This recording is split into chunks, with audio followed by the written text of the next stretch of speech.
This is a Blend Extra, where we know that financial investments are an important part of gaining wealth for retirement, but they do come with risks. Our next guest wants to make sure you have the right balance of risk. Joining us now is Jonathan Leonard, the founder of Leonard Financial Solutions. Good afternoon to you.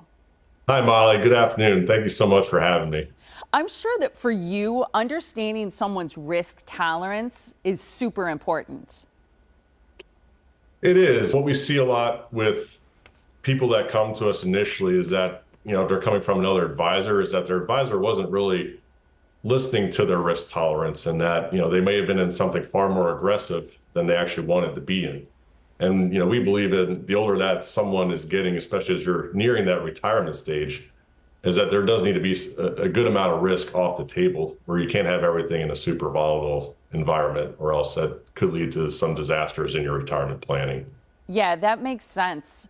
I think, market downturns are so hard to weather. And I just wonder how a major market downturn in your business, how does that affect the retirement savings of your clients? Yeah, it can have a huge impact. And what we hear a lot from clients that come to us from other advisors is that they're just given the instructions to ride it out. We had this big market downturn, and, oh, don't worry, it's going to get better. Just ride it out.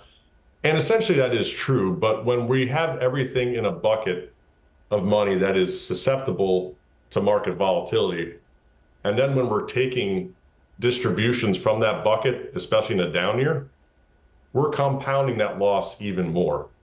So we believe it's good to have separate entities and separate buckets for your retirement planning, where you can have a more volatile bucket. But we want to take income out of something that's protected, where your principal is always protected, so you're not subject to that volatility. So in those down years, you're compounding that loss even more. That makes sense. And I wonder about, we talked a little bit about risk and sort of understanding somebody's tolerance.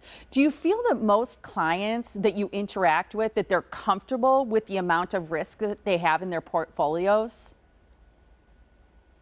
Yeah, I think it depends on the client from person to person. And, sometimes they find out they're in portfolios that are far more aggressive than they actually wanted. So I think, I don't think there's a right or a wrong answer. So as far as, having a more volatile bucket, I think that at the end of the day, that's up to the client to determine whether they want to be in a 90-10 or a 70-30 or 60-40. I think that depends on them. But I think if we are going to be more aggressive in a 90-10 type of portfolio, there needs to be a good amount of protection in a different bucket as well for that person. It seems like everybody talks about diversification and how important that is to withstand market volatility. So how do you find the right mix for your clients? Yeah, again, we'll ask them certain questions as far as what they prefer on the stock, bond, mutual fund side. But then I think the biggest thing for us is having those two different buckets. Where in the one bucket, we can have the stock, bond, mutual fund type portfolio. And in the other bucket, our protected bucket, we're using CDs, money markets, or fixed index annuities. And we lay it all out for them, pros and cons, and let them make their decisions of what they feel most comfortable in doing. I think it's so important to factor in all of those things, the risk, the diversification, and also really understanding your clients. Thank you for your time today. Yeah, thank you for having me, Molly. I appreciate it. We appreciate it too. And to schedule a consultation and begin finding financial solutions with Leonard Financial Solutions, you can visit leonardff.com.